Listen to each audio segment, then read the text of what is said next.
बिस्मिल्लाहिर्रहमानिर्रहीम।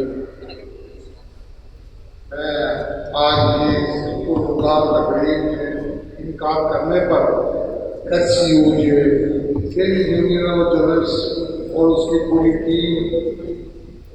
राज्य तहसील के मुस्तहिक है कि इन्होंने आज बहुत ही कीमती लोगों को मदद किया, क्योंकि आज सीनियर सहाफ़ी जिन्होंने इस खित्ते के लिए, कराची और पाकिस्तान के लिए बेपनाह कुर्बानियां दी,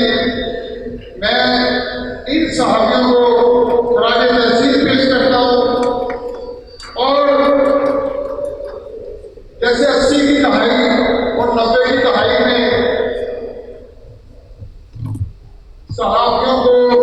जो मुश्किलात का सामना था, सुबह